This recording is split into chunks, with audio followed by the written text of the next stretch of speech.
It's not often we have to worry about earthquakes here in the Mid-South, but today emergency crews teamed up to prepare for the worst. While school's out, see how one theater's taking back our neighborhoods. Members here claim that when they look into the light, they see God's face. The question is it real or is it just a reflection? At just 5 feet 9 inches, Hoffbauer isn't expecting to be a big home run hitter. In fact, he hit just 7 in AA. I'm Lauren Squire. See how one mother's coping as she plans 2 of her daughter's funerals after Saturday's tragic events here in Selmer. Hundreds of kids come to the zoo here in Memphis each day, but today, one child had a special surprise. He's the story of the season in the baseball world. Going from washed-up, one-time pitching phenomenon in the majors at age 20 to making the majors a second time as an outfielder.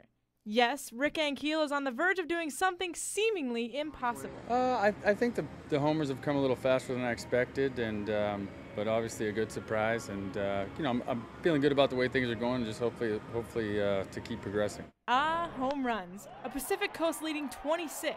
That's along with a 271 average and his cannon of a left arm.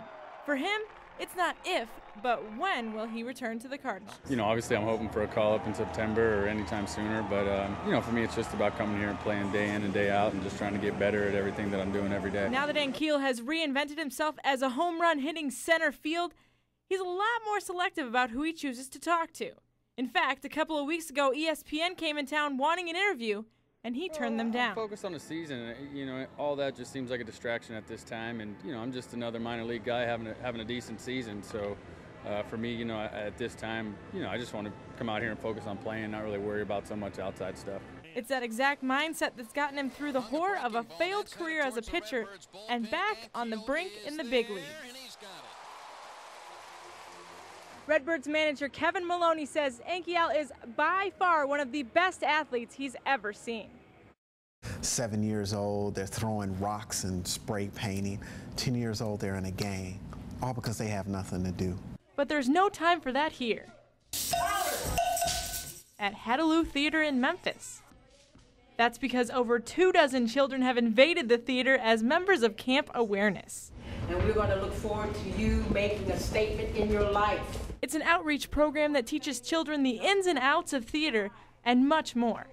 Today, they're learning about improvisation. It's him a beat. But there's more to this idea than the ear can hear.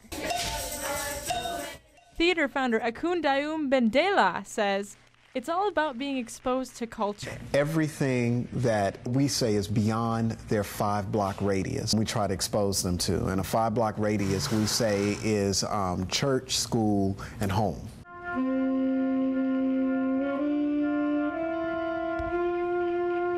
They took yoga at the Y. They went swimming. Many of the children went to the Redbirds game for the first time. They had never experienced that. So it's about acculturation. It's all in an effort to open their eyes. Give me a story! And ears. To the things they can do with their lives if they just put their mind to it. All the way from improv on stage to improving in life. Camp Awareness is teaching these kids that there is more to life than drama.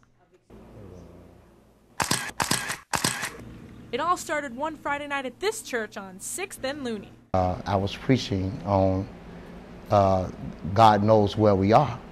And all of a sudden there was a big bang hit the church. With that, all the alarms in the neighborhood started going off, including the church. But the lights on the inside, they went to solid gold. That's when Reginald Laurie's daughter saw this, the face of God on the ceiling. But there's a catch. You can't see it with the naked eye. She just took her camera and she took the picture. And when she took the picture, that's when the image came through. Members here claim that when they look into the light, they see God's face.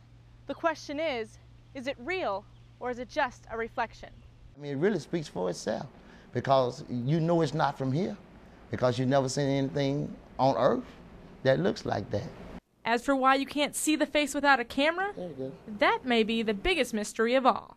I don't understand why we can't see it with the natural eye. It's a spirit, and you can't see it.